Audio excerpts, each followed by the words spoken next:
Hello genealogists, this is Craig and this is Just Genealogy, and today we have another session in preparation for element 3 of the genealogical proof standard. Remember, the books that we are using are the Genealogy Standards 2nd edition, and we're dealing with the evidence process map that's found at the very end of that book and the evidence process map found at the very beginning of Evidence Explained. Today on page 24, where we are dealing with information today, which is the next step after sources and before evidence. And information refers to the content of a source, statements or its raw data. Information is classed or weighed according to its origin. So now we have 3 kinds of origins. We have primary information, where someone has provided the information because they have firsthand knowledge of the event. Either they were a participant or an eyewitness. Now remember, though, that there's a time factor here in developing primary information. From the perspective of, I could have a Revolutionary War soldier.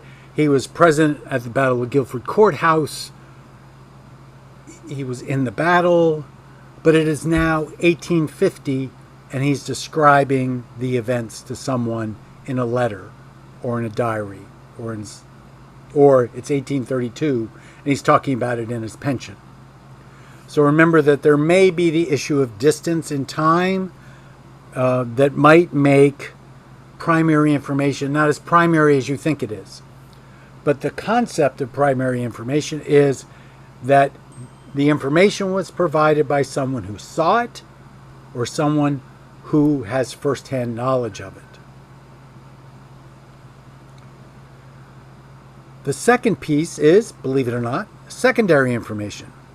And that's where the information is provided by someone who was not firsthand, who was not a participant, may have gotten the information from someone else, may have read it in the newspaper and told you about it.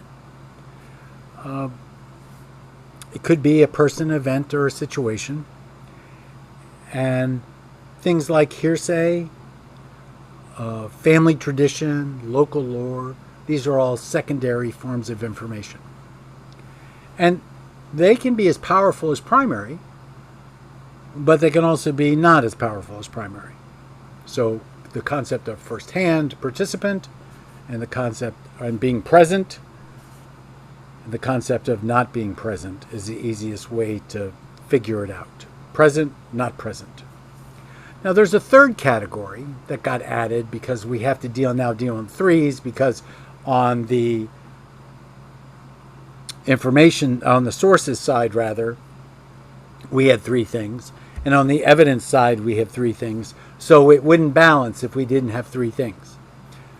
So they searched for something to use to describe something else that wasn't first-hand knowledge, wasn't present, wasn't not present.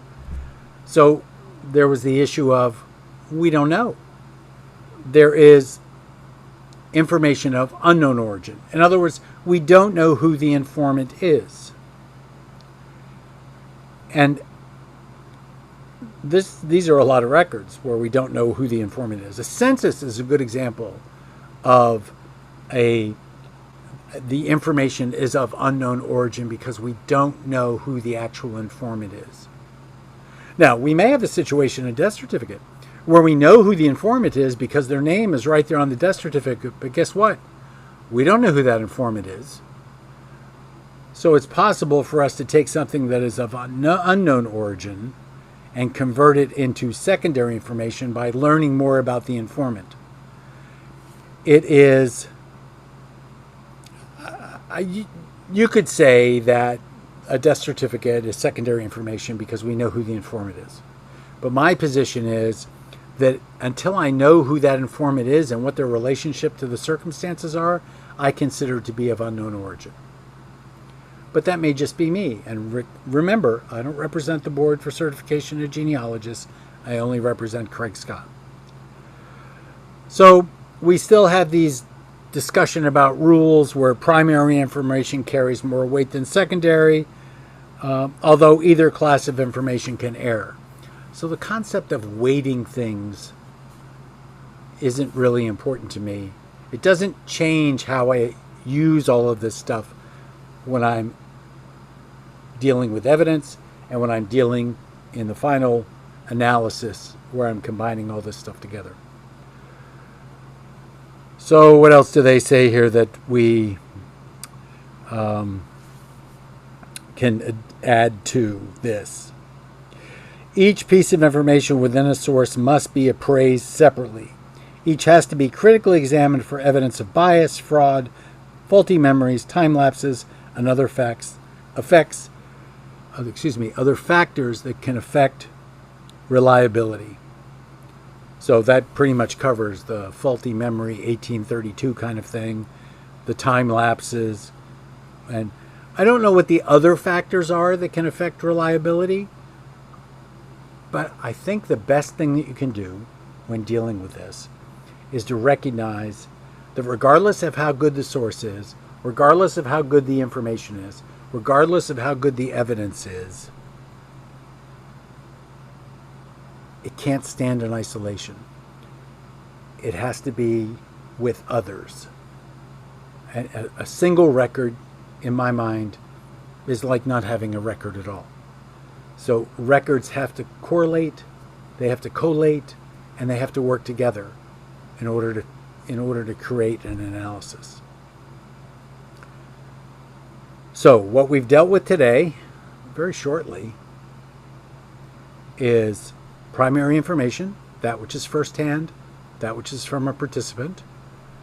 Secondary information, that from something that wasn't firsthand, not from a participant, after the fact.